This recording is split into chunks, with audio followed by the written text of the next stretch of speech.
seorang nabi dari nabi-nabi sebelum kalian, sebelum beliau Nabi SAW, semoga salawat dan salam Allah tercurah kepada mereka, pernah berperang. Sebagian ulama mengatakan inilah Nabi Yusha, tapi ini ijtihad. Yang jelas satu nabi-nabi Allah dari Bani Israel.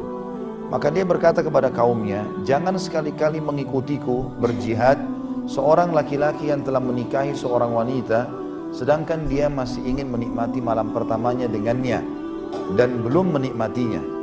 Kalau ada sekarang yang ikut di medan perang ini, di pasukan ada orang yang baru nikah, dia baru mau gauli istrinya di malam pertama, jangan ikut jihad, nanti nggak ikhlas. Jangan juga seorang laki-laki yang telah membangun rumah dan belum menegakkan atapnya. Ini tentu peraturan Nabi itu ya, di zaman itu. Syariatnya beda dengan syariat kita. Ya, karena dalam syariat Islam nanti saya jelaskan, ada kisah Handalah radhiyallahu anhu yang baru menikah kemudian mati syahid.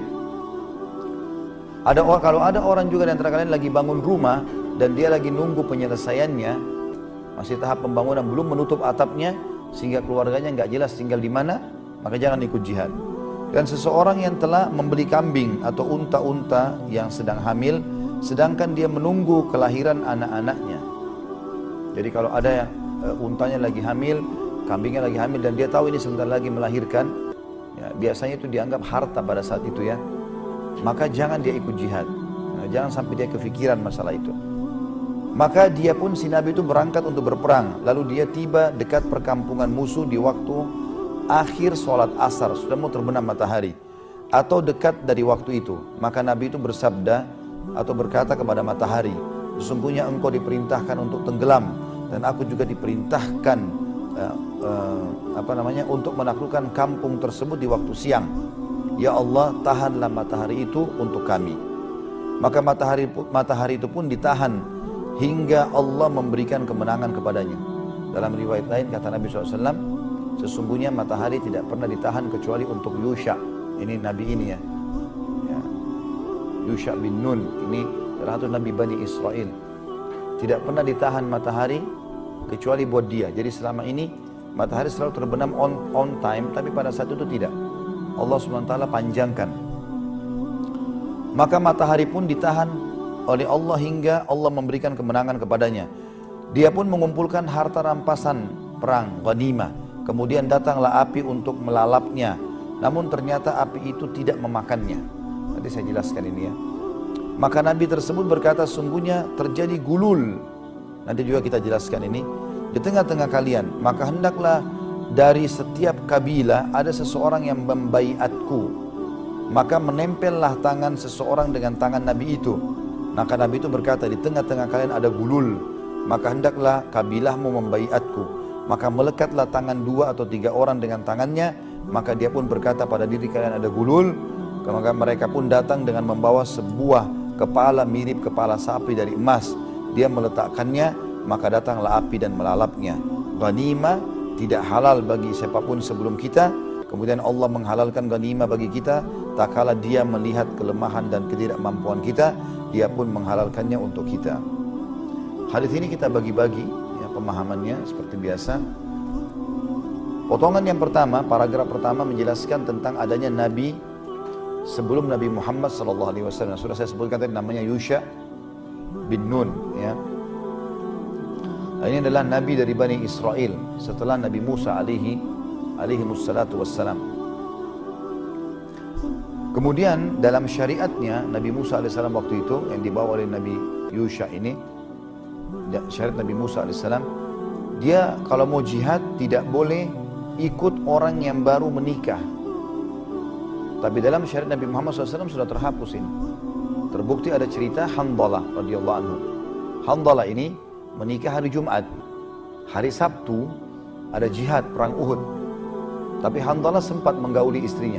Dia malam pertama, dia tidak menggauli istrinya sampai subuh. Setelah sholat subuh pulang dari masjid, dia menggauli istrinya dan dia dalam keadaan junub. Lalu dipanggilkanlah jihad, dikumandangkan jihad. Dia dalam keadaan junub, dia ikut perang. Dia ikut perang, karena tidak ada waktu, dia tidak sempat mandi.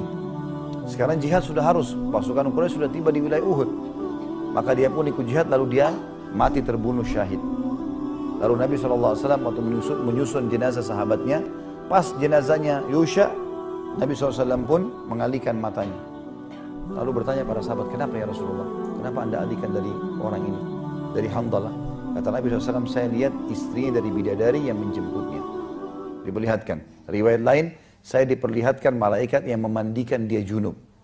Nah, berarti kan dalam syariat Nabi SAW tidak pasang, tidak masalah. Orang baru nikah pun dia ikut jihad boleh. Dan tidak semua syariat orang sebelum kita ditarik kepada kita. Ada yang dihapus. Seperti juga dalam syariat Nabi Musa alaihissalam, kalau orang berbuat dosa besar, kalau mau taubat itu bunuh diri. Ya. Kalau misalnya di zaman Nabi Musa dulu, kalau ada orang zina, dia mau taubat nih, bunuh diri, taubat. Itu yang Allah sebutkan dalam surah Al-Baqarah. Faqtulu anfusakum. Kata Musa alaihissalam, bunuh diri kalian. Tapi kita tidak sekarang begitu kan? Allah ringankan buat kita. Cara taubatnya cukup, sesali, tinggalkan, janji sama Allah tidak ulangi, maka selesai. Contoh saja ya. Jadi ini syariat orang sebelum kita. Tidak boleh juga laki-laki yang membangun rumah yang belum mendekatkan atapnya, maksudnya belum selesai rumahnya. Sementara dia berperan di situ. Dan ini kata para ulama hadis bukan berarti orang yang lagi bangun rumah lalu duitnya habis. Dia lagi cari duit untuk bisa bangun. Enggak, memang orang lagi proses pembangunan, lagi mengawasi bangunan. Dan dia tahu ini akan selesai. Dia takut kalau ditinggalkan malah nanti berantakan bangunan. Nah ini dalam syariat beliau juga tidak boleh. Dan seseorang yang telah membeli kambing dan unta bunting ya, atau lagi hamil, sedangkan dia menunggu kelahiran anak-anaknya. Karena memang di zaman dulu kambing sama unta ini harta yang mahal, ya, harta yang mahal. Maka dianggap dengan melahirnya anak-anak kambing atau anak untanya ini berarti bertambah hartanya. Biasanya orang kefikiran. Ini potongan yang pertama dari hadis. Potongan yang kedua adalah potongan yang menyebutkan tadi tentang matahari tertahan. Dan ini memang sesuai dengan apa yang telah disampaikan dalam hadis ini. Memang betul-betul apa adanya. Allah Subhanahu wa taala menahan terbenamnya matahari untuk Yusha bin Nun alaihi salatu wassalam. Dan kata Nabi SAW, Allah tidak pernah melambatkan terbenam matahari kecuali untuk satu orang ini. Dan di sini kalimat dia membuktikan bahwasanya juga matahari adalah makhluk. Dia mengatakan, hai matahari, kau diperintahkan untuk terbenam, tapi aku diperintahkan juga untuk menaklukkan oleh Allah negeri ini. Sebelum terbenam matahari. Memang perintah Allah, Yusha, kamu harus taklukkan negeri itu sebelum terbenam matahari. Maka memohon kepada Allah, dia mohon, ya Allah terlambatkanlah matahari ini, maka matahari pun terlambat untuk terbenam. Dan ini kuasa Allah SWT. Karena kan matahari pun walaupun bagi kita sudah rutinitas terbenamnya, tapi bukan mustahil